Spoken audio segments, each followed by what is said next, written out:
السلام علیکم ورحمۃ اللہ وبرکاتہ۔ 10 بیویوں کی کہانی پڑھوانا اور 16 سیدوں کے روزے رکھنا، کیا یہ جائز ہے یا ناجائز ہے؟ دوسری بات، عورتیں 10 بیویوں کی کہانی اس کتاب کو گھروں کے اندر کس طریقے سے پڑھواتی ہیں اور 16 سیدوں کے روزے کس طریقے سے یہ عورتیں رکھتی ہیں، اور اس کی جگہ ہم کو کیا کرنا ہے۔ یہ 3 باتیں میں آپ کے سامنے رکھوں گا، بہت ہی توجہ سے سنیں، دھیان سے سنیں، اور بات اگر پسند آئے تو احباب کو بھی شیئر کریں۔ 10 بیویوں کی کہانی یہ ایک کتاب ہے۔ اس کتاب کے اندر بہت سی چیزیں من گھڑت ہیں، قصے کہانیاں ہیں۔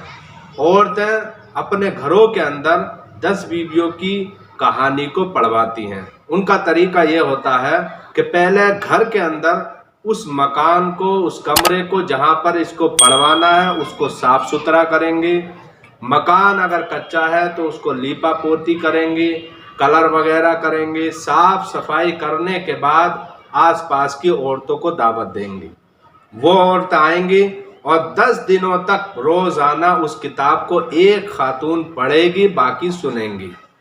اور جب 10 دن پورے ہو جائیں اور آخری دن سنیچر کا ہو، اس دن لڈو پر یا کسی میٹھی چیز پر فاتحہ ہوتی ہے، اور جو خاتون آئی ہیں سننے کے لیے وہ اس میٹھی چیز میں سے ایک ٹکڑا، ایک لڈو لے لیں گے اور منت مانیں گے کہ اگر میرا کام فلاں ہو گیا تو میں بھی اسی طریقے سے اس کتاب کو گھر کے اندر پڑھواؤں گی۔ اس طریقے سے 10 بیویوں کی کہانی پڑھی جاتی ہے۔ تو شریعت اس کے بارے میں یہ کہتی ہے، جس کے تعلق سے مسائل محققہ جدیدہ مفتی محمد نظام الدین برکاتی رضوی مبارک پوری، انہوں نے فرمایا ہے یہ کتاب بالکل بے اصل ہے، بے بنیاد ہے۔ اور مفتی شریف الحق امجدی علیہ رحمت و رضوان فرماتے ہیں اس طرح کی کتاب کو پڑھوانا یا 16 سیدوں کے روزے رکھنا، یہ دونوں غلط ہیں، بے بنیاد ہے، اور کچھ عبارات سے یہ ظاہر ہوتا ہے کہ اس عبارات سے کفر بھی ہو سکتا ہے۔ جیسا کہ 16 سیدوں کے روزے سیدوں کے نام سے روزے رکھے جاتے ہیں، حالانکہ روزے اللہ ہی کے لیے ہیں، اللہ کے نام سے رکھنے چاہیے۔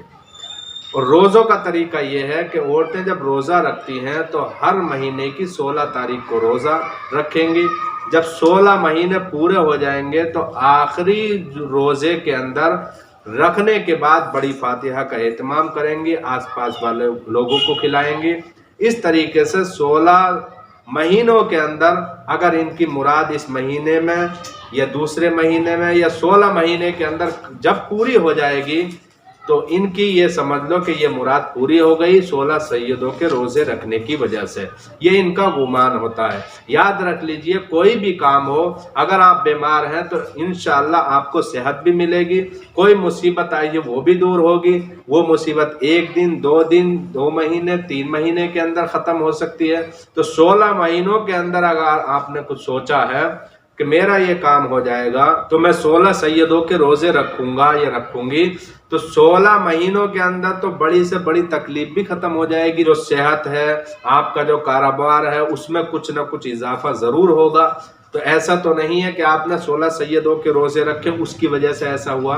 یقیناً نفلی روزے آپ رکھ سکتے ہیں، ماہ رمضان المبارک کے روزے فرض ہیں، وہ اپنی جگہ صحیح ہیں، لیکن 16 سیدوں کے نام سے روزہ رکھنا اس کی کوئی اصل نہیں ہے۔ یہ دونوں باتیں 10 بیویوں کی کہانی، یہ کتاب 16 سیدوں کے نام سے روزے رکھنا، اسلام میں کہیں بھی کسی بھی کتاب میں یہ تحریر نہیں ہے، یہ بے بنیاد ہے، عورتوں کی اپنی طرف سے بنائے ہوئی من گھڑت باتیں اور قصے کہانیاں ہیں۔ تو اس کی جگہ آپ کو طریقہ میں ایک بتاتا ہوں، اس طریقے پر آپ عمل کریں گی تو آپ کو گھر کے اندر بہترین برکتوں کا نزول ہوگا، اور اس کے علاوہ گھر کے اندر ماحول اچھا ہوگا۔ وہ طریقہ یہ ہے، 10 بیویوں کی کہانی کے بجائے آپ اس کتاب کو نہ پڑھیں، بلکہ 10 نہیں بلکہ 11 بیویوں کی کہانی آپ اپنے گھر میں پڑھیں، جو کہانی قرآن پاک کے اندر موجود ہے، جو کہانی احادیث پاک کے اندر آئی ہے، بزرگان دین نے لکھی ہے۔ وہ کہانیاں کیا ہیں؟ وہ کن کی کہانیاں ہیں، کن کے قصے ہیں؟ وہ ہیں حضرت عائشہ رضی اللہ تعالیٰ عنہ، حضرت خدیجۃ الکبریٰ رضی اللہ تعالیٰ عنہ، 11 ازواج مطہرات جو ہمارے نبی حضور صلی اللہ علیہ وسلم کی بیویاں ہیں، ان کی بیویوں کا اپنے گھروں کے اندر روزانہ ایک بیوی کا تذکرہ کریں، اور اس طریقے سے 11 دن آپ کے پورے ہو جائیں گے اور آپ کو اس کا ثواب بھی ملے گا، گھر کے اندر برکتیں نازل ہوں گی، اور ان کو پڑھنے سے، ان کی سیرت کو پڑھنے سے آپ کی زندگی میں بھی خوشحالی آئے گی، اور حضور صلی اللہ علیہ وسلم خوش ہوں گے، اور نبی خوش ہو گئے تو رب خوش ہوگا، اور جب رب خوش ہو جائے گا تو آپ کی سب مشکلیں دور ہو جائیں گی۔ یہ 10 بیویوں کی کہانی آپ نہیں بلکہ 11 بیویوں کی کہانی اپنے گھر کے اندر پڑھیں، اور 3 اور شامل کر لیں، 11 اور 3 پوری 14 آپ کر لیں، 11 رسول پاک کی بیوی اور ایک حضور صلی اللہ علیہ وسلم کی چہیتی بیٹی حضرت فاطمہ الزہرا رضی اللہ تعالیٰ عنہ، ان کی سیرت کو پڑھیں، ان کی کہانی اور قصے کو پڑھیں، اور دوسری حضرت زینب بنت مولا علی رضی اللہ تعالیٰ عنہما، حضرت علی کی جو صاحبزادی ہیں حضرت زینب، ان کا ذکر کریں، اور تیسری حضرت ام کلثوم، ان تینوں کو بھی شامل کر لیں، 14 بیویوں کا آپ ذکر کریں، انشاءاللہ آپ کے دل کے اندر ایمان کی تازگی آئے گی، گھروں کے اندر برکتیں نازل ہوں گی، جو مصیبت ہیں وہ دور ہو جائیں گی، پریشانیاں دور ہو جائیں گی۔ تو یہ آپ کیجئے، اللہ تبارک تعالی ہم سب کو صحیح طریقے سے اسلام پر چلنے کی توفیق عطا فرمائے، جو غلط خرافات اور رسومات ہیں، رسمیں ہیں، ان سے بچنے کی توفیق عطا فرمائے۔ السلام علیکم ورحمۃ اللہ وبرکاتہ۔